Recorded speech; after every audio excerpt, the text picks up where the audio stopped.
Hello good evening guys. आज की जो केस स्टडी है सरबजीत केस। एक ऐसा नाम जिसने 22 साल तक संघर्ष किया पाकिस्तान की जेलों के अंदर।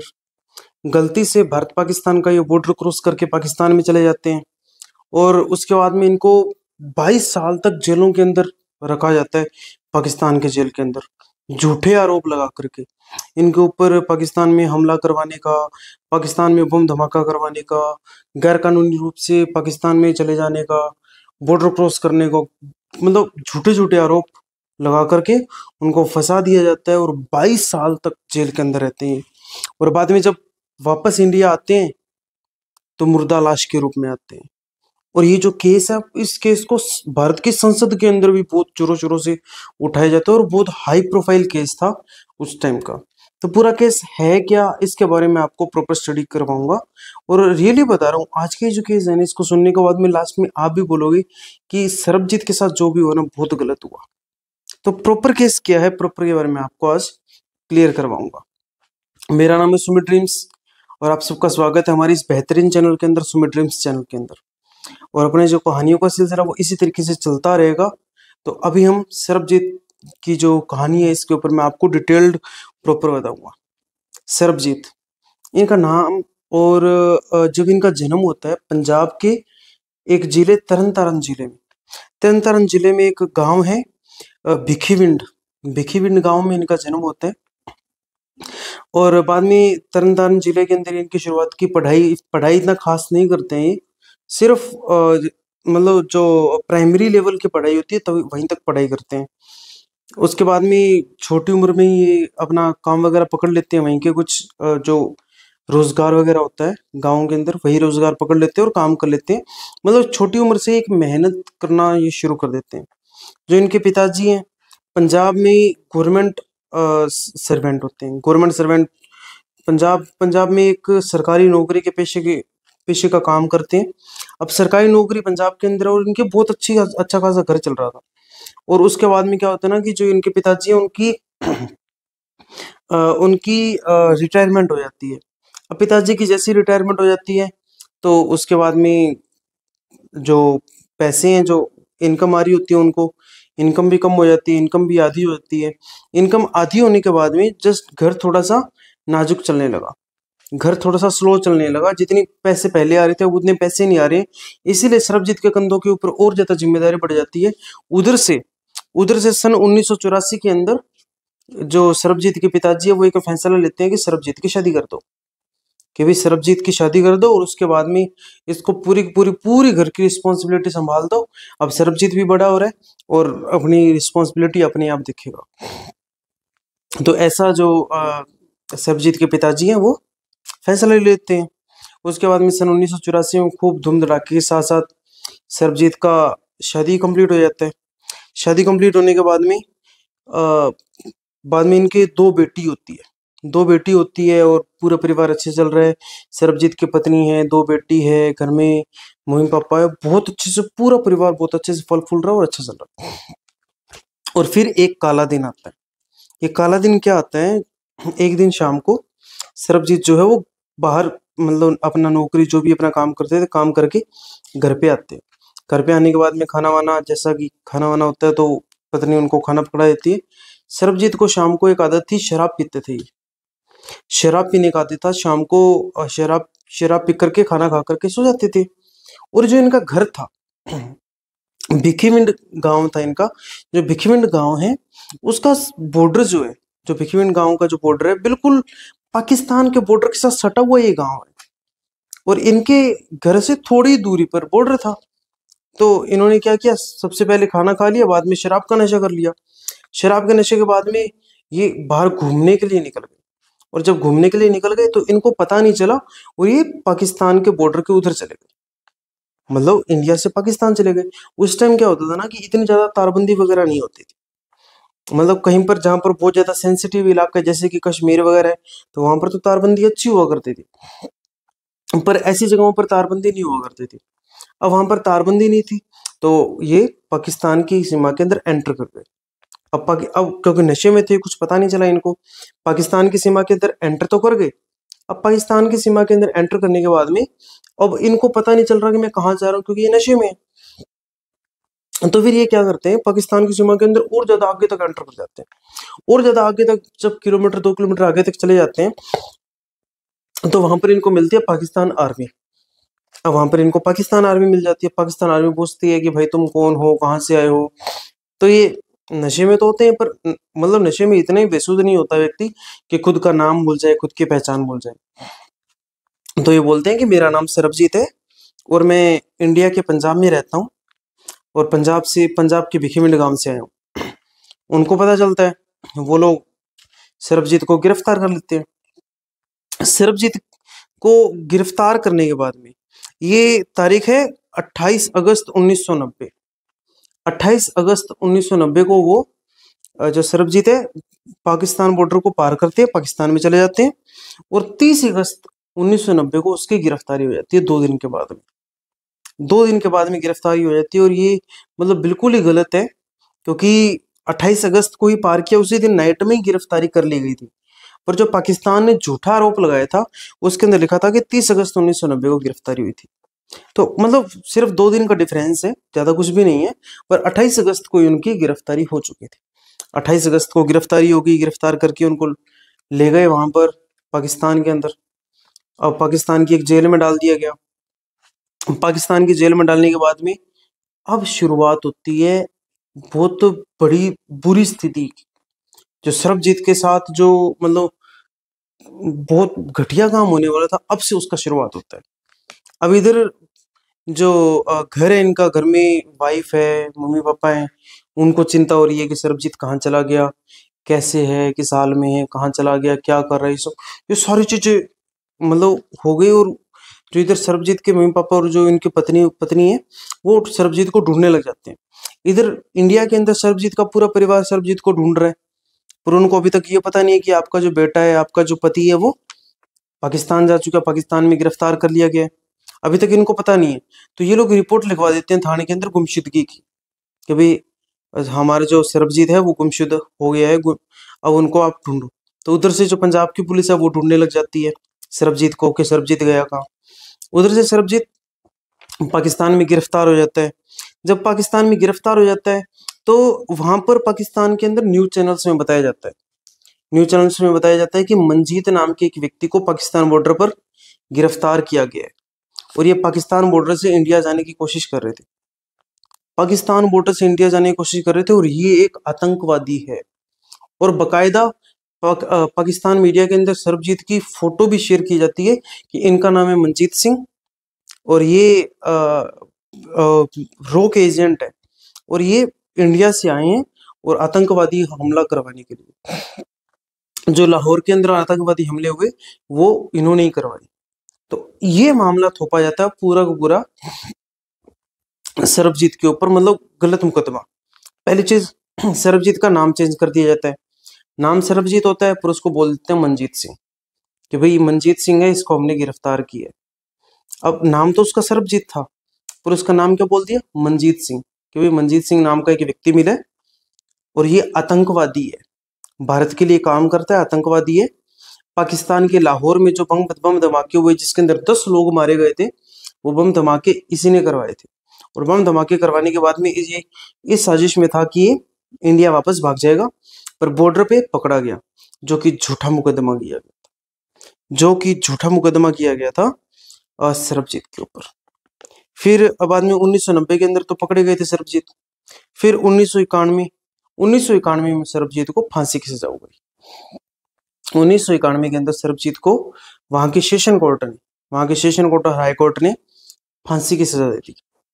और पाकिस्तान के अंदर फांसी की सजा हो चुकी है, और फांसी की सजा होने के बाद में वहां तो हाई प्रोफाइल मामला हो गया। इधर से घर वालों को पता चला कि भाई हमारा जो सरबजीत है उसको फांसी की सजा हो गई। तो फिर फांसी की सजा होने के बाद में, अब क्योंकि किसी व्यक्ति को फांसी की सजा हो गई है, तो उसको सभी कैदियों के साथ में नहीं रखा जाता। पहले जब तक इसके ऊपर मुकदमा चल रहा था सरबजीत के ऊपर, जब तक मुकदमा चला इनके ऊपर, तब तक इनको सभी नॉर्मल कैदियों के बीच में रखा गया। और जब इनको फांसी की सजा हो गई, तब सारे कैदियों से हटा करके इनको एक अलग कोठरी के अंदर रख दिया गया। एक अलग काल कोठरी बोले तो वो सही रहेगा। एक अलग सेल के अंदर, एक डेथ सेल के अंदर रख दिया गया। उस कालकोठरी का नाम होता है डेथ सेल, उसके अंदर रख दिया गया, जिनको भी फांसी की सजा मिलती है। उसका जो साइज था 4x6, 4x6 का वो एक छोटा सा कमरा था। 4x6 यानी कि 4 तो चौड़ा और 6 लंबा, 6 फुट लंबाई और 4 फुट चौड़ाई, ये होता है। और उस सेल के अंदर आपको कोई लाइट नहीं मिलेगी, कोई बिजली की सुविधा नहीं है, उसमें कोई बिजली की सुविधा नहीं होती है। वहां पर सिर्फ एक टॉयलेट होता है जो कि उसी 4x6 के कमरे के अंदर ही होता है। 2 टाइम खाना मिलेगा। खाना भी मतलब मैं कहता हूँ उससे बढ़िया तो खाना ना ही मिले तो ही अच्छा है, क्योंकि जो वहां पर जो दाल दी जाती है उस डेथ सेल के अंदर, बिल्कुल मतलब इंडिया के अंदर ऐसा नहीं है, इंडिया के अंदर बहुत अच्छा है, इंडिया के अंदर बहुत बेस्ट है। पर पाकिस्तान के अंदर जो उनके साथ टॉर्चर किया जा रहा था सरबजीत के साथ, वो टॉर्चर गलत था। सरबजीत के साथ जो टॉर्चर किया जा रहा था वो चीजें ज्यादा गलत थी। तो सरबजीत को जो खाना दिया जाता था बिल्कुल पानी वाला, बिल्कुल पानी वाला, सिर्फ आधी रोटी उनको सुबह मिलती थी और आधी रोटी शाम को मिलती थी। आधी आधी रोटी पे जीवित रह रहे थे। और बहुत ज्यादा टॉर्चर। जब सरबजीत को वहां पर गिरफ्तार किया गया था, सब वो खुद बोल रहे थे यार मैं सरबजीत हूँ, मैं सरबजीत हूँ, मैं इंडिया से हूँ। पर उनको मारा गया, उनको पीटा गया और उनको जबरन कबूल करवाया गया कि तुम कबूल करो कि तुम मंजीत सिंह हो और तुमने ही हमले करवाई। अब सोच के देखो, किसी को मारा जा रहा है, पीटा जा रहा है, वो बेचारा क्या करेगा।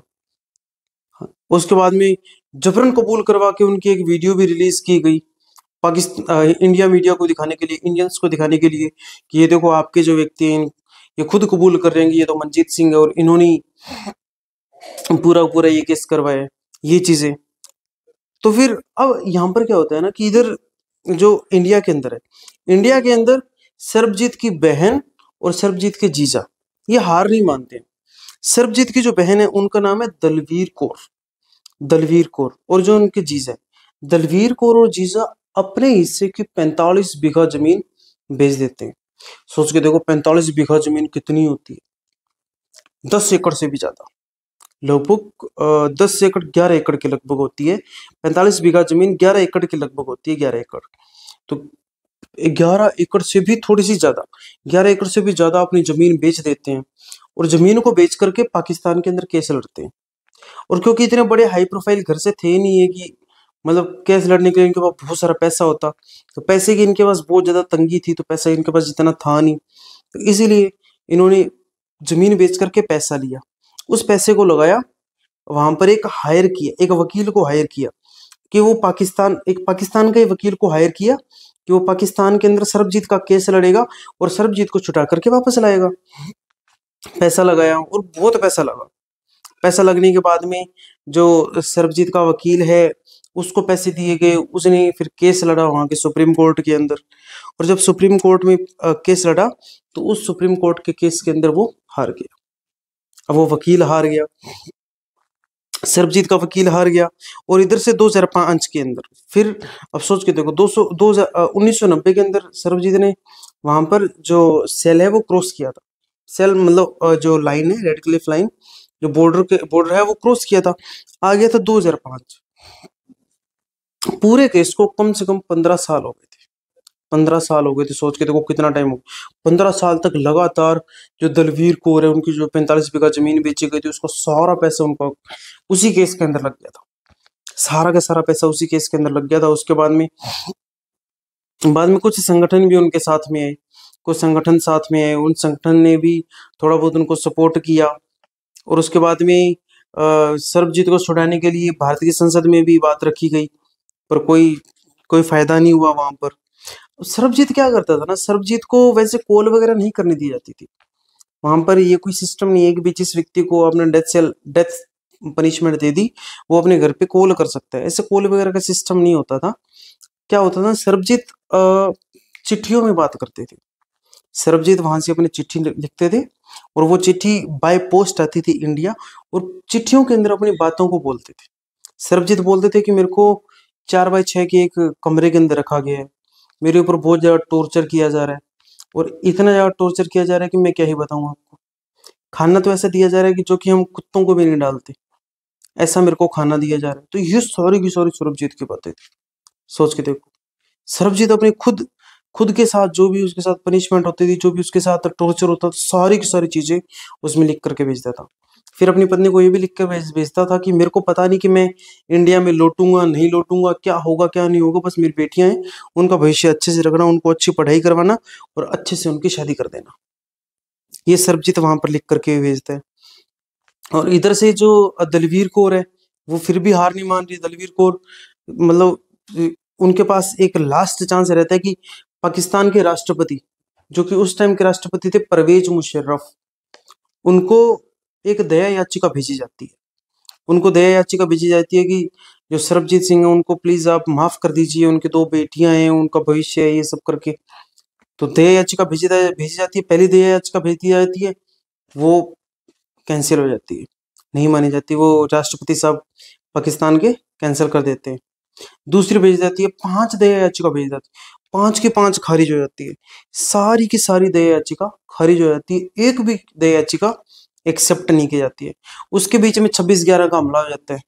26 नवंबर 2008, 26 नवंबर 2008 जो मुंबई के अंदर हमला होता है, पाकिस्तान से 10 लोग आते हैं, समुद्र के रास्ते से आते हैं। पाकिस्तान से 10 लोग समुद्र के रास्ते आते हैं और इंडिया के अंदर ताजमहल में और ट्राइडेंट में और यहाँ पर इतना मतलब भयंकर आतंकवादी हमला करते हैं कि 166 लोग मारे जाते हैं। अब 166 लोग मारे जाते हैं, तो इस हमले को लेकर के भारत के अंदर खूब तनातनी, भारत पाकिस्तान में खूब तनातनी हो रखी थी। हम लोग भारतीय हम भारत के लोग पाकिस्तान पे इल्जाम लगा रहे थे कि आपने ये क्या किया, आपने बहुत गलत किया, ऐसा नहीं करना चाहिए था, ये सारे इल्जाम वगैरह चल रहे थे। उधर से पाकिस्तान था, पाकिस्तान अपने जो भी पाकिस्तान को जो पाकिस्तान के ऊपर ये इल्जाम लगाए जा रहे, तो पाकिस्तान इनको नकार रहा था कि नहीं ऐसा कुछ भी नहीं है। अब क्योंकि वो 26/11 का हमला हुआ था, उसके बीच में फिर भारत और पाकिस्तान के रिलेशन और ज्यादा खराब हो गए थे, तो जो सरबजीत वाला मामला ये और ज्यादा दब गया। अब सरबजीत का छूट करके वापस आना, रिहा होकर के वापस आना, ये और ज्यादा मुश्किल हो गया। अब क्या किया जाए, तो इसी के साथ फिर एक आता है काला दिन। इस काले दिन का ये काले दिन की डेट है 26 अप्रैल 2013। 26 अप्रैल 2013 को क्या होता है ना, इससे पहले मैं आपको बताता हूँ, इससे पहले भी सरबजीत ने बहुत बार पाकिस्तान की पुलिस को कंप्लेन लिखी थी कि जो जिस डेथ सेल के अंदर मेरे को रखा गया है, जिस डेथ सेल के अंदर मैं हूँ, जहां पर मैं हूँ डेथ सेल के अंदर, वहां पर जो वहां के जो लोग हैं वो मेरे साथ अच्छा व्यवहार नहीं कर रहे हैं। वहां के जो लोग हैं वो मेरे साथ अच्छा व्यवहार नहीं कर रहे हैं और मेरे को प्रताड़ित कर रहे हैं। हो सकता है कि वो मेरे को मार दे, वो मेरे साथ मारपीट करते हैं, वो मेरे को अच्छा व्यवहार नहीं करते, वो मेरे को दुष्ट की भावना से देखते हैं और बहुत गलत गलत व्यवहार करते हैं। पाकिस्तान को ऑलरेडी मतलब पाकिस्तान पुलिस को चिट्ठी लिखते हैं सरबजीत, पर उस पर कोई गौर नहीं किया जाता है। बाद में एक तारीख आती है 26 अप्रैल 2013, और ये एक काली तारीख थी।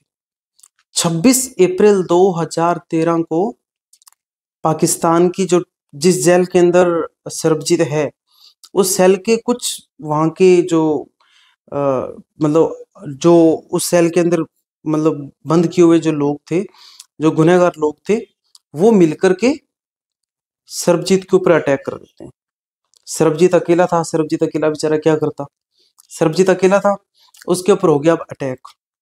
अब सरबजीत के जो ऊपर अटैक हुआ तो उसको बहुत ज्यादा घाव आया, है ना। जब उन लोगों ने जो वहां के बंदी लोग थे, बंद किए हुए थे उस सेल के अंदर, उन लोगों ने जब अटैक कर दिया सरबजीत के ऊपर, सरबजीत मतलब बहुत ज्यादा ब्लीडिंग हो गई, सर के अंदर बहुत ज्यादा लगा था, पेट में बहुत ज्यादा ब्लीडिंग होने लगी। अब जब बहुत ज्यादा ब्लीडिंग होने लगी, तब उनको लाहौर के एक अस्पताल के अंदर भर्ती करवाया गया। लाहौर के अस्पताल के अंदर भर्ती करवाया गया और वहां पर हो गई उनकी मौत। अब इधर से सरबजीत की मौत हो जाती है। सरबजीत की मौत होने के बाद में फिर उनका जो शव है वो पहुंचाया जाता है इंडिया में। सरबजीत का शव फिर इंडिया में पहुंचाया जाता है और बहुत ज्यादा फिर इसके लिए मतलब पंजाब के अंदर तो 3 दिन का शोक भी रखा जाता है। सरबजीत की मौत के ऊपर 3 दिन का शोक भी रखा जाता है, सार्वजनिक शोक पंजाब में भी रखा जाता है। और बहुत ज्यादा पाकिस्तान की किरकिरी भी होती है कि पाकिस्तान ने न्याय तो क्या ही देना था, एक व्यक्ति को उल्टा मरवा ही दिया, तो ऐसा किया जाता है। और उसके बाद से फिर ये केस बिल्कुल क्लोज हो जाता है, बिल्कुल ये केस क्लोज हो जाता है। सोच के देखो, मतलब एक ऐसा व्यक्ति जो गलती से पाकिस्तान में चला गया था, पाकिस्तान में उसने 22 साल बिताए। 22 साल कम नहीं होते। सोच के देखो कि एक व्यक्ति गलती से पाकिस्तान में चला गया, बाद में उसके साथ कैसा हुआ, कैसा उसके ऊपर जुल्म किया गया। सोच के देखो, मतलब अनबिलीवेबल। ऐसा तो बिल्कुल, मतलब किसी दुश्मन के साथ भी हम लोग नहीं करते, उसको भी अच्छा खाना देते हैं अगर वो हमारे घर पे आ जाए तो। पर पाकिस्तान ने जो हाल किया सरबजीत का, ये अनबिलीवेबल, बहुत गलत किया। उसके बाद में वैसे जो सरबजीत है, सरबजीत के जो दो बेटियां भी है भाई, दो बेटी और बहन और वाइफ है। जब इन लोगों को पता चला तो इनका रो रो कर बुरा हाल था। क्या ही करते बेचारे। सोच के देखो, वो बहन जिसने लड़ाई लड़ी, 22 साल तक लड़ाई लड़ी कि काश मेरा भाई वापस आ जाए, और अपना पूरा सब कुछ लुटा दिया, अपना धन दौलत जायदाद सारी की सारी लुटा दी उसके ऊपर। पर जब वो भाई आया वापस, तो मुर्दा लाश के रूप में आया। क्या। और अभी तक तो कोई इंसाफ नहीं मिला। अभी तक कोई इंसाफ नहीं मिला सरबजीत को, और कब तक मिलेगा वो कोई पता नहीं। खैर, सरबजीत ही बीच में नहीं है, अब सरबजीत ही डेथ हो चुकी है, तो इंसाफ तो क्या ही मिलेगा। और पाकिस्तान जैसे देश से हम क्या ही इंसाफ की गुहार लगा सकते हैं। अब तो कुछ भी नहीं। आई होप आपको पूरी की पूरी सरबजीत की स्टडी अच्छे से समझ में आई होगी। रियली आपको प्रॉपर अच्छे से समझ में आई है। और वैसे आपके जब मैं कमेंट्स पढ़ता हूँ तो मेरे को बहुत अच्छा लगता है कि आप कमेंट्स में आप मेरे को पर्सनली मेल भी भेजते हैं। तो मेल में लिखा होता है कि सर, जो आप स्टोरीज वगैरह सुनाते हो, उन स्टोरीज के अंदर बहुत ज़्यादा भावनात्मक रहता है, और उन स्टोरीज को जब हम सुनते हैं तो हम खुद विजुअलाइज करते हैं। सेम होता होता ये चीज़ें। उसके लिए अब ये तो आपका प्यार है, और क्या ही है ना। आपका प्यार है, आपका प्यार इतना अच्छे से मिल रहा है, उसके लिए बहुत बहुत धन्यवाद। और इसी प्रकार की जो स्टोरीज मैं आपको हमेशा सुनाता रहूंगा। मिलते हैं फिर इसी प्रकार की एक और स्टोरी के साथ, तब तक के लिए जय हिंद।